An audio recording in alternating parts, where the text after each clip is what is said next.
Do you ever come across somebody who has a wake behind them of people who are better off? That's my favorite way of describing, I think, my guest today. His name is Brian Hoppe. He is an executive and strategic coach for MSPs. He has a finance background, MSP background. You'll hear all about that kind of stuff.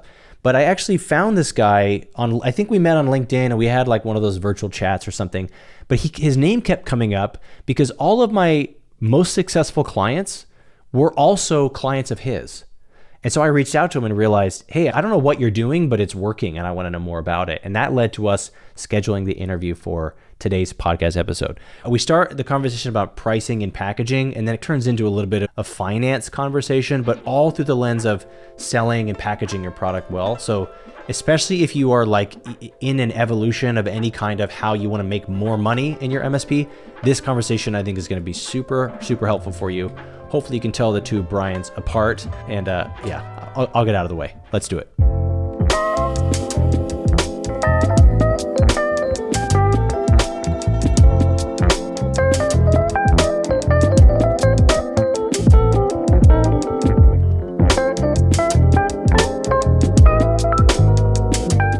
Brian Hoppe, thanks for being here with me, man. Well, thanks, Brian Gillette. We got two Brians, the best, and the best spelling as well. So. Yeah, the right spelling of Brian. That'd be hilarious if we refer to each other as our full first and last names this whole interview.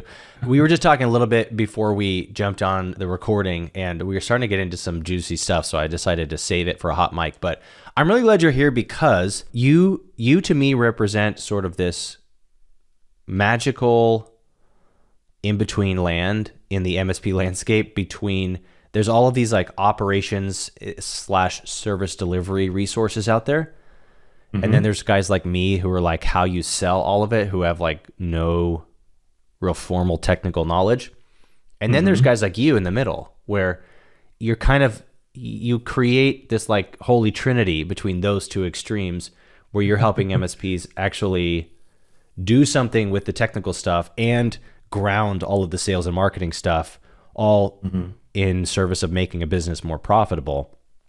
So even though I basically just explained what you do, why don't you tell the people, why don't you tell the nations who are listening to this podcast a little bit about just kind of who you are and what you're doing right now for MSPs?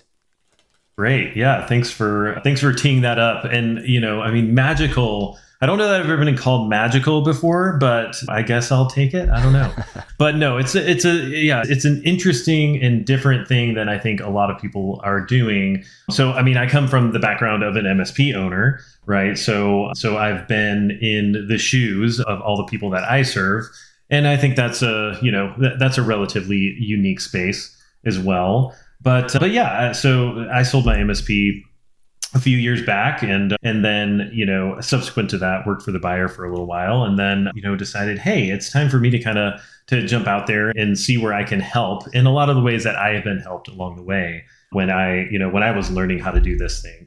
And so yeah, I think I kind of am in the space of where I guess strategy and leadership and running a financially successful MSP come together. And those are a lot of the things that I work on with my clients, as well as working on themselves as leaders, because I still, I think it's extremely hard for your MSP to go further than you have as a leader, as an individual, as an owner. And so you've got to grow in order for your MSP to grow. Otherwise, you're going to end up pretty stagnant and kind of in a space where it's like, man, I don't know why I'm not getting to the next level. And so, right.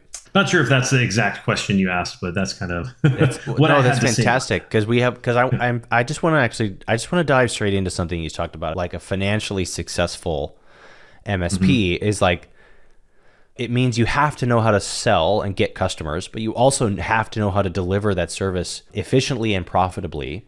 But how, let me just ask it this way, as a guy who built an MSP that somebody was willing to buy, you had to have figured out something about running an MSP profitably. Tell me how that came about, if you don't mind. Like what was the journey for you of running an MSP, and then maybe even a little bit of the story of like the decision to sell the MSP and what that was like, or if there was lessons that you had to learn along the way to become more like of a fiscally viable acquisition target. Oh yeah, for sure. Yeah, and a lot of that experience came from buying MSPs as well, right? So knowing what a buyer is looking for. But yeah, I mean, I'll kind of back up a good bit for the part of the story. Part of my story is I was on a leadership team of an MSP that I did not own. I was kind of the second guy in there. We had built it to like maybe 15 or so people. We were in a place where we were like, okay, what do we do with this thing? Like, what's the right way to grow it? What's the right way to move it forward? We ended up doing three things, and I can only tell this now, like in retrospect. First thing that we did was we joined a peer group, right? An MSP specific industry peer group. That was a really big thing for us, seeing what other people are doing, learning from people who've gone before. As part of that, we also got a lot of insight specifically from service leadership, who does benchmarking on the industry. Thousands of IT providers put in their numbers every quarter. So you can see what other people are doing on key metrics. That was a huge part of my financial learning. I eventually was CFO of that MSP. So I have a relatively heavy finance background now as well. And so back to the three things. So first one was peer groups. Second one, we implemented EOS, or business operating system. That was key for us. And the third thing is that we got an executive coach for each of us on the leadership team. That last piece was like profound for me, not only as in business, but also personally, that at the time I was like, okay, I'm going to do this one day. This is something I'm going to do one day. Now, it took about 10 years in a long journey between then and when I actually started doing what I'm doing now, but that is what I do now. And so those three things were like big, I guess, catalysts. And then, and what enabled us probably, the approximate numbers are we approximately tripled from 15 people to 45 people in like somewhere in the neighborhood of 3 to 4 years after kind of doing those things. And so that was a big piece of things. I exited that in 2015, 2016. I bought into a small MSP and then subsequently did another acquisition and ended up selling that, end of 2021. And so a lot of learnings in there. We were buying MSPs. So we did a lot of looking into the numbers, understanding the operations, what makes a good MSP, what makes a not good target, what do you need to have in place in order to, get the highest multiple, what do the right numbers look like as far as what a buyer's looking for. And so a lot of that education came from, oh, hey, we're actually doing this and knowing what we want to see. And so that really enabled me to tee my MSP up pretty well for an exit as well. So I want to ask you a question, Brian. As you were evaluating these MSPs for purchase, and you've coached, I don't know how many MSPs, like you might have an answer to this. You might have more than one answer to this, but what sort of profitability is the average MSP running? And I realize that's going to change based on the revenue band probably, but like on net profit, are you seeing common trends or standards that an MSP should be shooting for? Well, that's a good question. So I'm in a relatively unique place because I get to see data on this on a quarterly basis. And, the average MSP actually does somewhere in the neighborhood of around 10% profit. And that's like the average. And then when we look at the data on EBIT, really we're talking about adjusted EBITDA, which has some kind of, adjustments to it, a little bit of nuance. But the interesting thing is that if you look at the top quartile, which is, what we call best in class, they're on average doing something like 2.3 times the EBITDA of the median, the average MSP. The bottom quartile, which, in any given room, there's always the top, the middle, and the bottom. And the bottom quartile is, some quarters losing money, but generally almost just breaking even. And so the interesting thing is, because you mentioned it depends on size. Well, what we find across the data is that it actually doesn't depend on size. In any given size band of MSP, there's always going to be the best in class, the median, and the bottom quartile. So no matter what size you are as an MSP, you have the opportunity to make best in class profit, which, by the way, last quarter was something like 22.8%. And this is all according to service leadership, by the way. But over the last many years, it hovers somewhere around 20%. When we look at many, many years, you're earning a lot more in profitability if you are in that best in class band. So what does good look like, right? Well, if I'm an MSP, I want to win. I want to be best in class, for goodness sake. And that 22-ish% is actually the midpoint of the top quartile. There's plenty of making a good bit more than that as well. Yeah. I'm really glad you said that, because for a couple of reasons. First of all, I talked to a lot of MSPs who just very clearly do not actually know the answer to that question. Because I'm like, what's your profit? And they're like, yeah, we run like 50%. I'm like, no, you don't. No. First of all, a lot of people just conflate markup and margin, and they use the number interchangeably, right? Which is not how division works. Like it's a division and a multiplication. It's literally the inverse of one another. You know, the percentages are not the same. So 100% markup, 50% margin, right? Did I do that right? You did it right. So oftentimes people are like, yeah, we're super, super, super profitable, blah, blah, blah. But then you go to be like, okay, well, we need to hire this person. And they're like, well, we can't afford it. It's like, well, which is it? Are you making money or you're not making money, right? Yeah. And let me ask this way. I mean, I think I already know the answer, but have you cross-examined that the profitability trends of MSPs against their average per seat price that they charge? Well, that's a tough question, because when we look at per seat pricing, everybody means something a little bit different when they give an answer to that question. And you have a lot of things like, what market segment are you in? What does full managed services mean? Some people include projects in their managed services, right? And don't charge extra for projects. Other people include a full security stack, and some people don't. And so it's really tough to say, okay, here's the profitability per seat kind of a thing. But like looking anecdotally, and we do have data on pricing, which I won't share it in detail, but like anecdotally, when we look at MSPs, I don't see MSPs that are profitable charging any less than $100 per user for managed services. And I'll use the caveat of if you're including help desk. And actually, if you're including help desk, unlimited support, essentially, with a few exclusions here and there, it's very, very, very difficult to make money if you're charging $100 a user. Yeah. The ones that are making good money are usually in the neighborhood of between 160 to 200 plus per user of the MSPs that I see that are reporting a good amount of healthy profit, like the best in class ones that we're talking about. And plenty of them charge a heck of a lot more than that as well. Right. So, and you mentioned, and I don't want to open a can of worms on the like adjusted EBITDA, but like I think a lot of times people will, an owner, if they're running an LLC or whatever, they will not include their draw or their salary as an operational expense, right? And that might be one of the things that's adjusted. Like, well, what does it cost to have an operator running the business versus you need to subtract an operator's expense if you're going to sell the business, because somebody has to replace you running that role, right? And they're not just taking the bottom line the way you do. You treat it sort of as this like porous bank account because it's all passed through anyway because you're a single member LLC or whatever. So that's probably one of the many adjustments, right? As well as some of like shared expenses, or like, hey, you write off part of your house and that's going to transfer over to an office or whatever, There's all that crap that I don't want to talk about.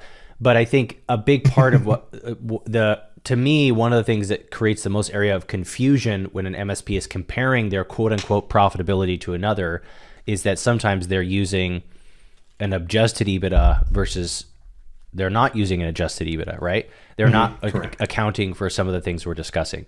But the bottom line is, I was just talking to Ian Richardson and I were just texting about this the other day. He said, hey, what are you seeing for best in class for like per head price? And I was like, man, it changes a lot. In the UK too, the UK is like convinced you can't charge more than 50 to 100 pounds a user.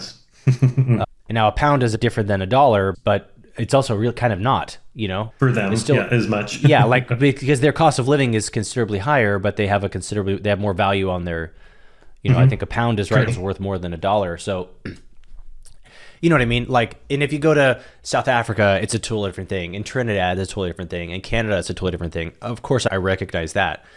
But I see that people are charging somewhere between 75 and 275 a seat, usually, right? Yep. And oftentimes, like, Microsoft licensing is totally excluded, or it's a separate line item. Sometimes it isn't.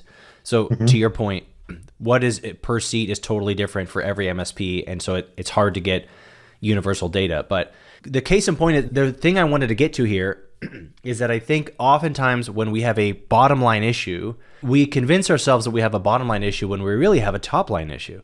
You're just charging as much as it costs to deliver the service. That's why you're not making money. And so then we fixate on over-engineering operational efficiency, when in reality, you can only spread somebody so far, you know? Right. You just have to, at some point, you have to pass the expenses to your business onto your customers.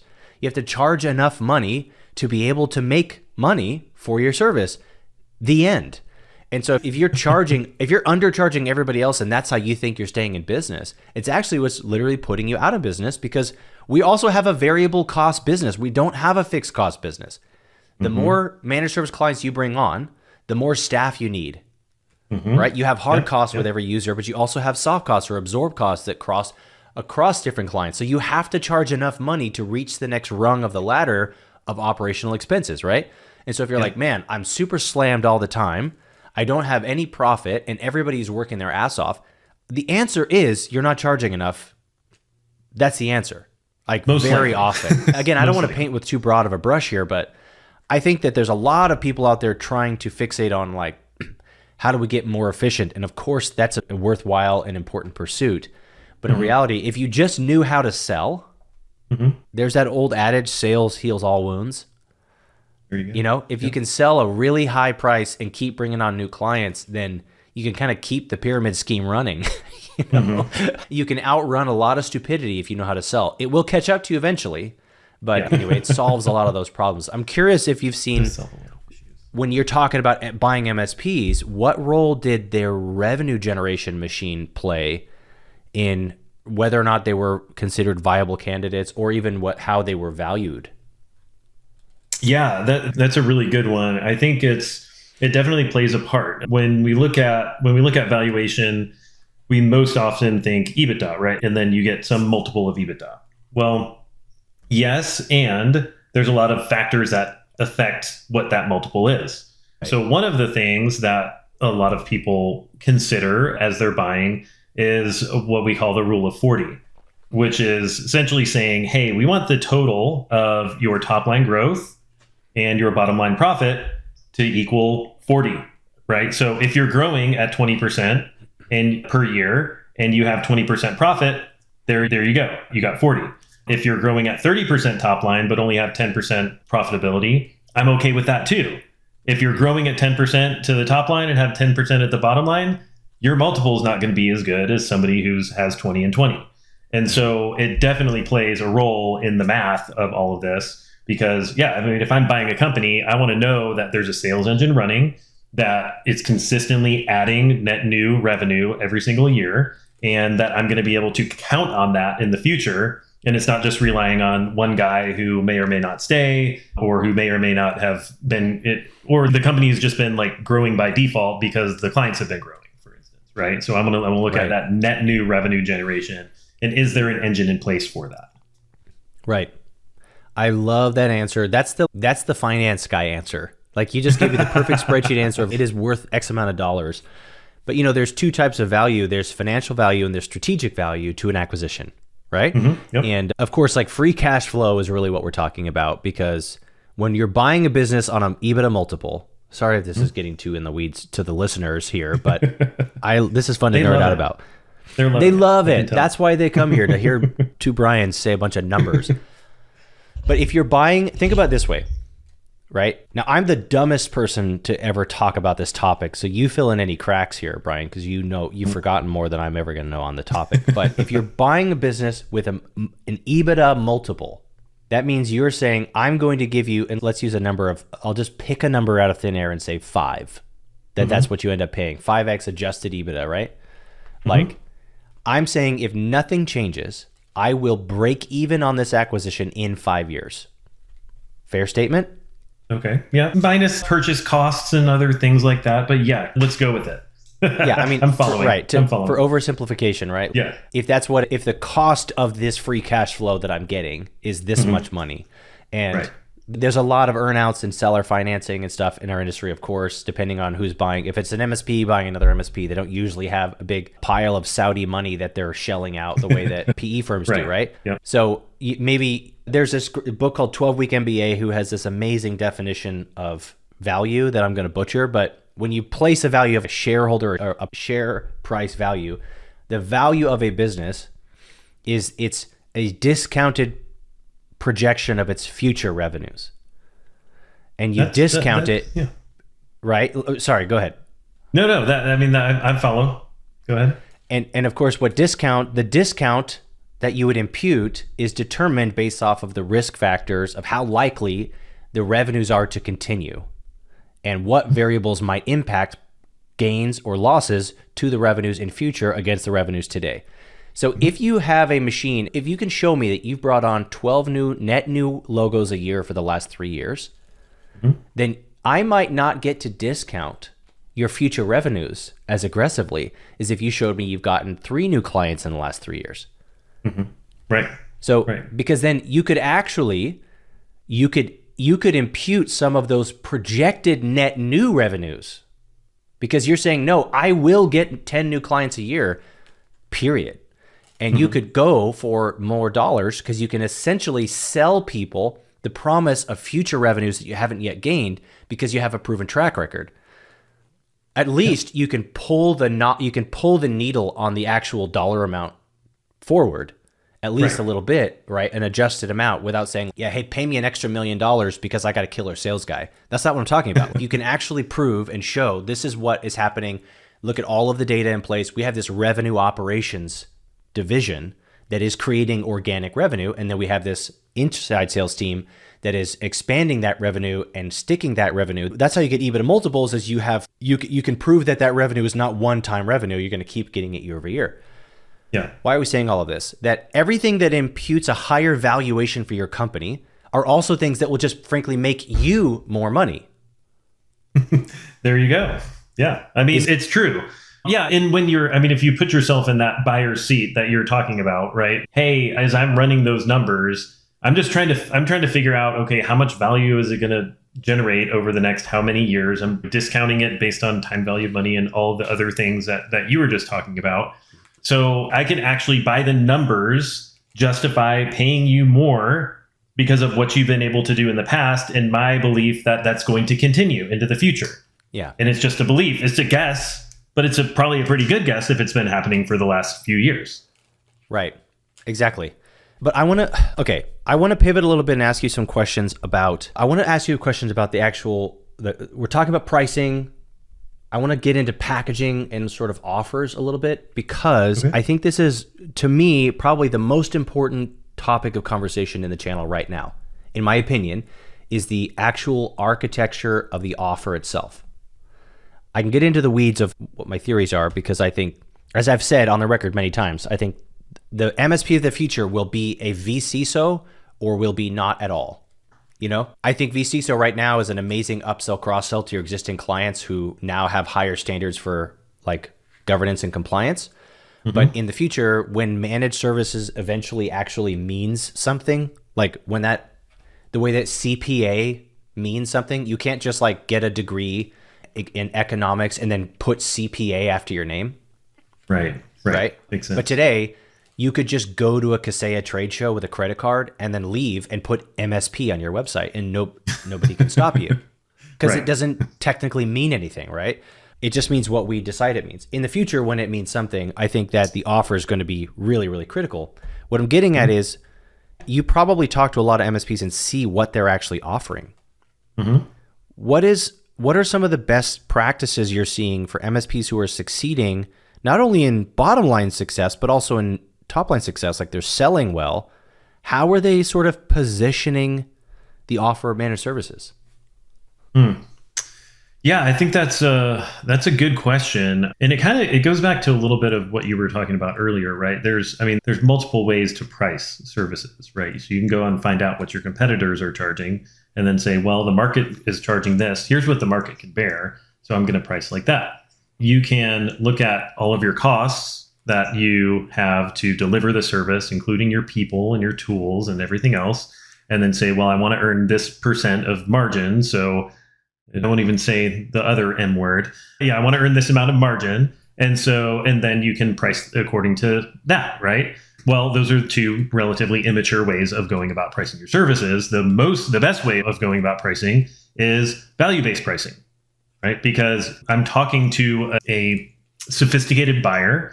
And if I'm talking to a sophisticated buyer, they want outcomes, right? They have outcomes that they want to achieve. They want their business to grow. They want their infrastructure to run like clockwork.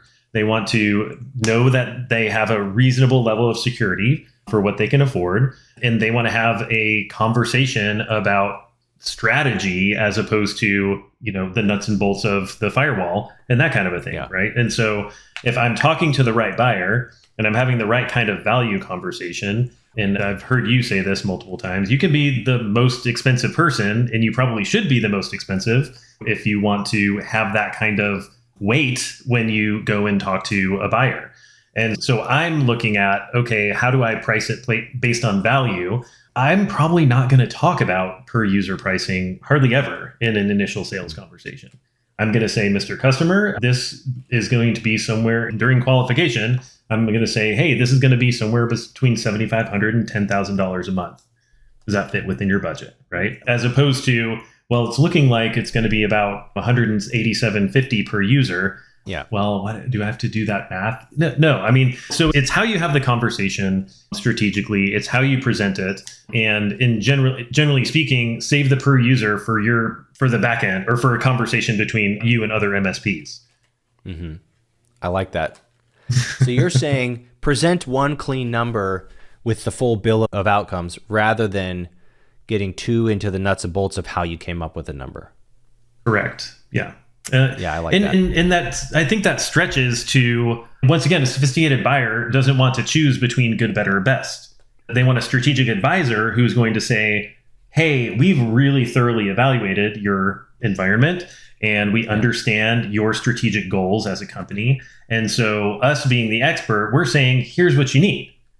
And I'm presenting them one thing. Now, am I going to say, hey, it's $10,000 a month, and for any additional users, we're going to add those on at $200 a user? Okay, sure. Yeah, sure. We can do. But I don't want to put on their bill, I don't want to put, 100 users at $200 per user on the bill. I want to have a number.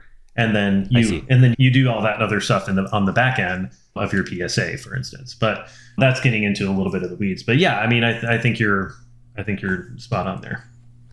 I like this idea a lot of what you're talking about. I mean, if I were selling managed services still today, first of all, sometimes people have this conception that managed services, like that people don't buy managed services, or what am I trying to say? Let me say it this way. Again, what being an MSP means is not objective. Mm-hmm. It can actually be whatever you want. And as I said, I said on Jeffrey Newton's podcast, if nobody's buying your product, sell a better product. Indeed. And it's okay, well, they need network administration. They need firewall management. They need cybersecurity awareness training. Yeah, of course. But it's if I went into a gallery and I went to a painter and I said, I want a painting. Mm-hmm. And he goes, okay, cool. My standard rate is 14 cents per brushstroke, 3 brushstrokes for a quarter. It's going to come with 5 colors on the palette. It's an additional $150 per color I add to the palette. And if you want to pick the genre of the painting, that's $250. And then I charge per square inch of the canvas that you want. Mm-hmm. I'd be like, never mind. But you know what I mean? If he explained if he priced by the way he was going to deliver it, then I'm not interested anymore. Instead, he goes, what inspires you? I don't know. I love paintings of ships. Okay, this is the way that I paint. I'm an expressionist or I'm an impressionist. What kind of styles inspire you? And do you have any palettes? Is there a color palette in the space that you want this to sort of live with? Okay, great. It'll be $25,000. Mm-hmm. Right. And if you want a second one, if you don't like it, I'll repaint it for $12,000. But I get to keep the first one. And he's not going to charge you, this painter is not going to charge you based off of how he constructed the end result. He's going to ask a few questions about contextualizing the end result, like what room is it going in? what colors do you want? What inspires you? What genre are you motivated by? And then he's going to make a custom artwork for you, and he's going to charge an ass load of money because he gave you exactly what you wanted. Now, the truth is, the way that he painted, he could go and create almost the exact same painting for another person and charge whatever he wants to that person. So much like you, I didn't do 3 packages. To be honest, I just don't actually agree with that way of pricing. I understand the merit of it because it's like, I understand the merit of price anchoring. I've got some problems fundamentally with being like, we're going to sell them a crappy version of what we do, what we want them to do, and then a version of what we do with a bunch of stuff they don't need. That's what good, better, best really ends up as, right? And then everybody keeps buying the good version, and then they're like, man, these guys, they're not security minded. They won't buy the security package. Well, then you should have put everything that they absolutely have to have in the good package. Mm-hmm. But then that goes to show, then what is the other crap that you're not including? If they needed it, it should be in the offer. Right. Imagine if you went to a restaurant and you said, I'll have the steak, and they go, great. Would you like a steak that's just cooked, or would you like a steak that's seasoned? Because we'll charge you an extra $14 for the seasoning. And then if you want, you know what I mean? Like, no, why would you serve a crappy steak for less money? Why wouldn't you just serve a great steak for whatever it costs and whatever it's worth? That's my MO overall. So always been a fan of offering them one package, but then modularly building a custom, it's a tailor-made solution, but it's modular. You're not reinventing the wheel every single time. There's certain things you can plug in and out based off of what their needs are, their environment, their governing bodies, whatever, number of locations. So that's kind of how I always did it, is I would go in and they'd say, what's your price? I go, I don't know. I'm going to tailor make this to you. It usually ranges between, and then for a frame of reference, it's $125 to $300 per user per month is usually what it's going to end up at. How many people do you have? 15. Okay, it's going to be between this number and this number. They go, well, that's a big range. And I go, I know, I haven't done any of my discovery yet. So do you have your calendar handy? And then I would book the on-site consultation once I had created those bookends. And then later, when you price them within those bookends and they go, that's expensive, you say, what are you talking about? I told you what it was going to be. And then we did, and then you agreed to do all this work. So I don't know what you're basing that off of. Anyway, now we're getting into the tactics of selling the high price. But what you're saying is you're finding that MSPs who succeed financially are the ones who, can charge a lot for their services, but are you also seeing that there's trends in the way that they package? What makes these more profitable ones more profitable on the packaging or the offer building side? I don't know that there's necessarily any trends at that point. So, I mean, if you get the pricing right, then what's left is to figure out to understand what your costs are to deliver it. And I find that this is one of the biggest problems that I see in MSPs that I first walk into, is that nobody can tell me their gross margin on services. And the reason is because they have this line on their P&L that's somewhere kind of down near the bottom. It's salaries. And it's salaries for everybody in the whole company, but they don't. And so they don't actually account for the salaries that are of the people who are delivering the service to determine what their actual margin is. So it's some unrealistic number. So, but at that point, it becomes about, managing efficiency and managing to what you can actually spend in order to deliver the service, pay for your sales, general, and admin expenses, and return 20% to the bottom line. And this is fun. This is like really simple exercise. You ready? Mm-hmm. I make $1 in managed services. I can afford to spend 50 cents to deliver that service. Okay. And then what do I have? I have 50 cents of gross margin, right? If I have 50 cents of gross margin and I want 20% profit, I can afford to spend 30 cents on sales, general, and administrative expense. And then suddenly, like magic, I made 20% profit. But the problem is that most people don't understand what's in that 50 cents that it costs to deliver it. And ideally, it would be less than that. I'd rather have 60% margin on my managed services than 50%. Right. Because then I'd have some money to play with down below. But not understanding that basic math is one of the biggest problems that I see in MSPs that I first walk into. Yeah. That's interesting. Let me ask you this question. Do you feel like a lot of MSPs are there for at least financially, over delivering? Ooh, are they spending too much money and energy obsessed with trying to offer the best possible thing, and they've left nothing left for sales, research and development, administration? I mean, are they over delivering their service? I rarely see that being the problem. I see the problem being more, for lack of a better term, ignorance of what their true costs are to deliver the service. Because like you said earlier, I mean, who's the last MSP you talked to that's like, we have plenty of people, we're not that busy, we're doing really well, and we're making a lot of money? That nobody says that. Nobody's ever said, my gosh, my service team is like, we should probably get rid of some people because we just have, we don't have enough to do. It just doesn't happen in MSPs. And generally speaking, there are one or two that I've talked to that feel like that. But the essence of that is you've got to figure out how to be efficient enough with the resources that you have in order to deliver a good service, an excellent service to the client, and not be overwhelmed as well. And so that's the big part of the game, is understanding how much you can actually spend to deliver the service, and then becoming the most efficient that you can possibly be at it. And that gets into other things like making sure everybody's using the right tech stack and having the right conversations with the client so they actually do the projects that you recommend that they do, so that you don't have to spend as much time supporting them, et cetera, et cetera. And that's a very long tail to that conversation. But right. And that's sort of like that's like an endless pursuit of mastery, right? In that regard, like how do you deliver managed services at scale? And that's where AI is becoming, that's really where people should be spending their AI brain power, right? It's like, how do we deliver maximum quality service and spread our resources farther, or increase your revenue per technician or users per technician, or whichever metric you use, right? But so there's that, obviously, like the goal being that if your gross margin is 90%, then there's a good chance that you're not potentially delivering a great product. Is that a fair statement?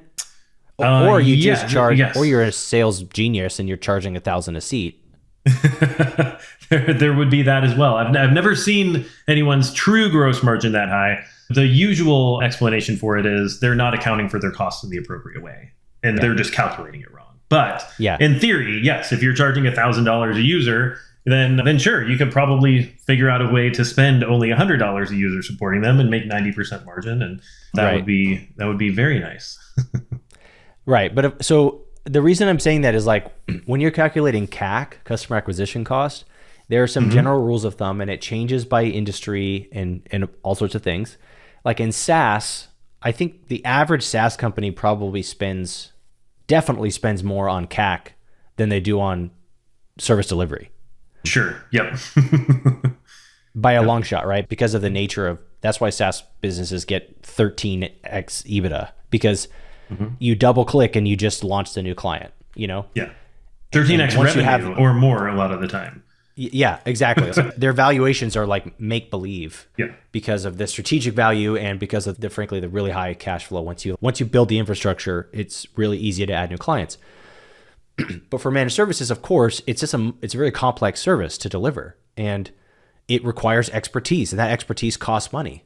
And it also requires a lot of data and visibility and tools that cost money per user, right? So we got to have a thick, really advanced stack. We got to have a really deep bench of experts who are managing these clients hands-on. That's the nature of the business we're in. But the reason I want to talk about this is, if we're going back to your example of the dollar, the average, you got to consider what your customer acquisition cost is, because oftentimes, I think a lot, depending on who you ask, like people say the average cost to acquire a new MSP customer is $10,000 to $20,000. So if you've got a $2,500 a month client, that's probably a decent industry standard. That's $30K a year. I don't know what you're clearing on. Let's be generous. Let's say if you're in the top quartile, you're clearing $6,600 a year on that. In profit, yeah. In profit. Let's just say you're clearing $15K a year on that in gross profit. Right. So what I'm trying to get at is, if you've got $1, you have to, how much of that dollar are you leaving to go get another dollar? Because if you're not charging enough money to have money left over to go find more money, then you will never have linear organic growth. Right. Yep. I think it's a fair statement, right? It's fair to say. Yeah. Yeah. And so go ahead. Well, I just, to finish the thought, we call it biz dev margin in Feel Good. How much are you marking up your product, your services to pay for your ability to develop more business, and also to have an R&D budget? Like, you got to go to conferences, you got to get certifications, you have to be researching AI. All the stuff to stay cutting edge costs money and time. And the way I write it in my book, shameless plug. Oh my gosh. Look at that. I don't even have my copy yet. Oh man! I thought you were going to send me one. Jeez. I should. I know I should have. I should have sent you one. Like, good knowing you, Carl. Best. Anyway, The way I put it that way is, in order to be an MSP, you have to keep doing R&D. You have to keep evolving, honing your skills, learning new things, investigating new tools. Fair statement? Yeah, absolutely. You're going to be obsolete if you don't. Right. Right. So that's essential. It's an essential part. Let's say it this way: that is an inherent cost to running an MSP, is spending money and time doing research and development. Also, if you want your MSP to be sellable at all, or if you ever want to make any money at it, you have to invest money to getting new clients. So you have to have, there are customer acquisition costs that are inherent to running an MSP. If you don't spend any money getting new clients, you will never get new clients. Therefore, those are hard costs. It costs you that money to deliver managed services. Now, that is not direct service delivery, but let's call that ancillary service delivery, because you can't keep good talent and pay for their certifications and give them raises and give them benefits if you don't have a revenue generation machine on the back end, which means you're going to eventually compromise the integrity of your service delivery if you do not have research development and customer acquisition. Are we fair so far? Absolutely. Yes. Therefore, if you are not charging enough money to cover your R&D and your customer acquisition, you are actually doing a disservice, not only to yourself, but literally to your current and future clients. Couldn't have said it better. Yeah, I mean, I think you're 100% right. And I think what a lot of times MSPs miss it on the pricing side of things. Then also they'll miss it on the gross margin side of things. And then they'll also miss it on not spending money to actually acquire clients. A, not spending money, or B, not spending any time doing it, and then wondering why they don't have any new clients knocking down their door. They just throw money at it, right? Yeah. They'll just write a check to some other agency and then think that counts. And then they're always surprised when it doesn't work for some reason. But yeah, that's a whole other thing. It's a whole other story. But I think to your point, it's like, if you're doing it right and you're doing it profitably, there is room. Taking your example of a $2,500 a month contract, if you're doing it right, you should be earning $15,000 a year in gross margin. And over 3 years, if you're doing 3-year contracts, which you probably should, you're going to earn $45,000. So how much can you afford to spend to acquire that 45 grand? Well, probably more than you think, And so if you're not running those numbers and doing those numbers in your head, or, well, ideally on paper, you're just not going to know. And so you're always going to feel bad about spending money on sales and marketing and or spending your time, which is, again, probably the least leveraged thing for most MSP owners, is they just don't spend enough time doing it. and so, but I think it's a great point that you make, that, you got to understand those numbers and those economics. And if you don't have the time, if you say, well, Brian, I couldn't possibly spend an hour a day working on business development because I'm so in the weeds on service delivery, that is another symptom probably of a pricing issue, right? If you cannot afford, like, if your time is the only thing that keeps this thing running, well, then you're trapped, aren't you? You're in a Chinese finger trap. Like, you can't get out of that. You have to charge enough money to pay other people for their time to deliver the service. So you have the bandwidth to be an executive. You have to spend your energy doing R&D and your energy at least managing your revenue operations, right? Being your sales and marketing, and of course managing your service delivery. It's easy to think about this in buckets when you get high enough where you have a director of service delivery, a director of sales and marketing, a CTO. But right now, you still have all those people. It's just that you are all of them. But they all still have a job, right? Like they all those responsibilities don't vanish simply because you're under $1 million in revenue. You still have the obligation to fulfill all those roles in the organization. Thoughts? Yeah, 100%. I mean, I think this is actually a conversation I had last week with a client who was spending about 20% of their time doing server install projects. Or they are, like, actively. I said, why are you doing that? You're CEO of the company. Well, there's just nobody else to do it. You're telling me that there's nobody else in your company. Anyways, well, I won't go into the whole conversation. But here's the math, right? So let's take the same deal. You win a $2,500 a month deal. That's worth $45,000 over 3 years to you. How much time did you spend selling that deal? About 3 hours. Okay. Your time is worth $15,000 an hour. Do you think you could find somebody for less than that to do the server work? Right. Okay. Yeah. So that's what is not understood. I mean, by most MSP owners is what is the highest and best use, the most valuable use of your time. And a lot of times it's actually going out and finding business. It's almost always, unless you have a full sales team and you're CEO and all of that, but then you're not probably engaging in this particular conversation at this time, right? Yeah. So that's the thing that I think where the mindset is off, is that you can't actually afford not to be spending time doing sales. And if it costs anywhere less than, let's say, $1,000 an hour to get somebody to do the thing that you think that you have to spend your time doing, well, go find somebody to do that. Yeah. So, period. There you go. and frankly, and maybe then a lot of people tell me that they have a hard time finding technical talent. And I recognize every market is different on staffing and stuff, but IT has had a negative unemployment rate for like 20 years. Like, there are people who know how to plug in servers. There are a lot of them. And if you're not getting any of them, maybe you're not properly valuing how much, like if it's worth $1,000 an hour for me to do something else, maybe it's worth giving them $10 an hour more than I'm trying to. Maybe they want $10 an hour more. Maybe it's worth it to pay them whatever it takes to get them to do the job. Yeah.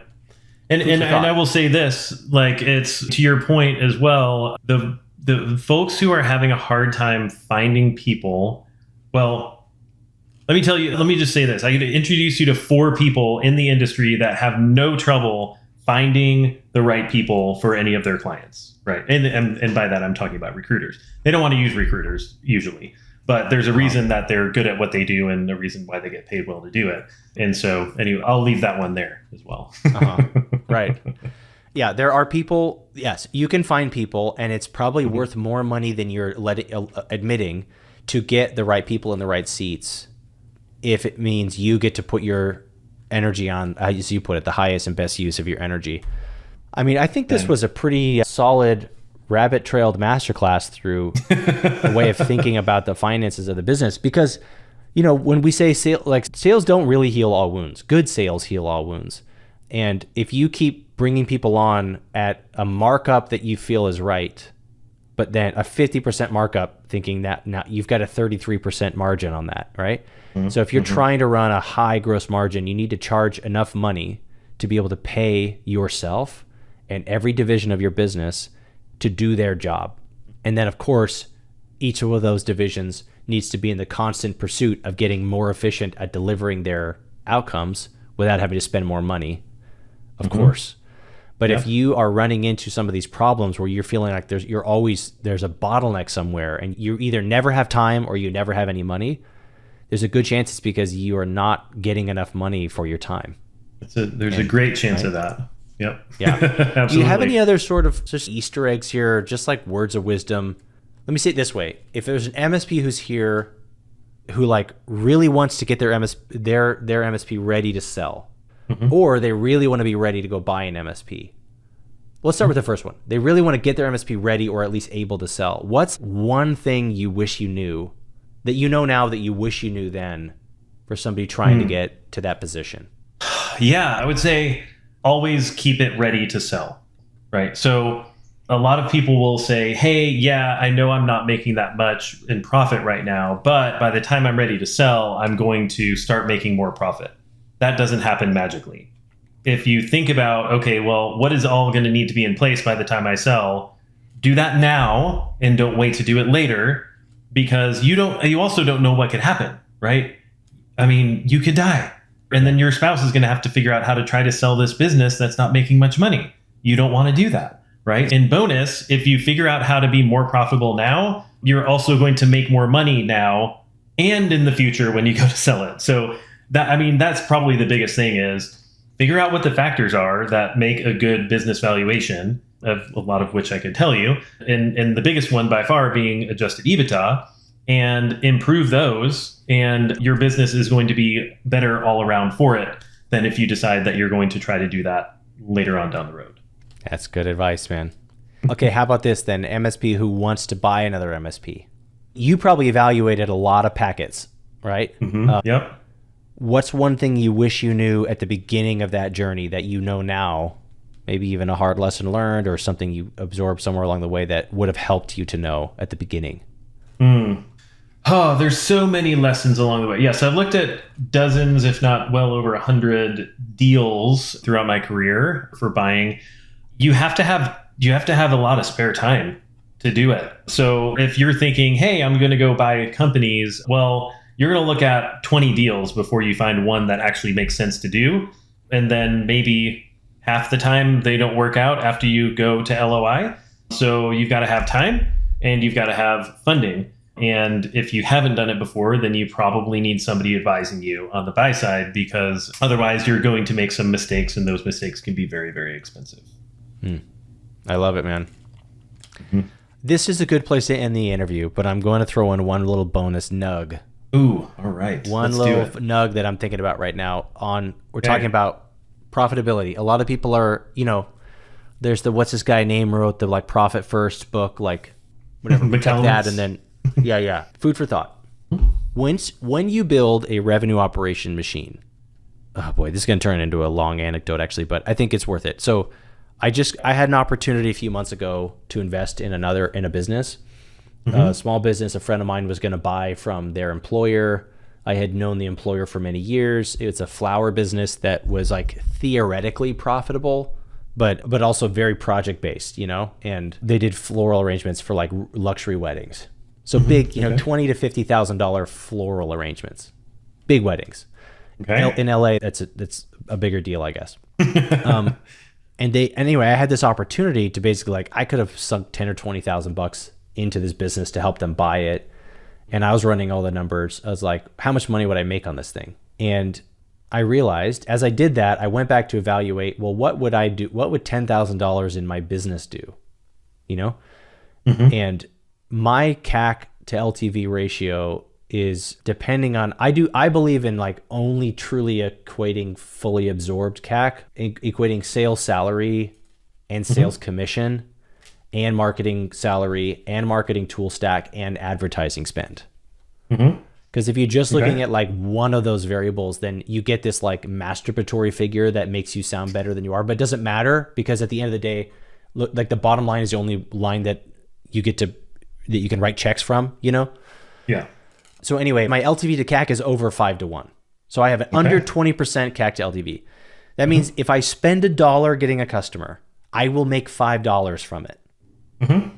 Yeah. That's 500% return.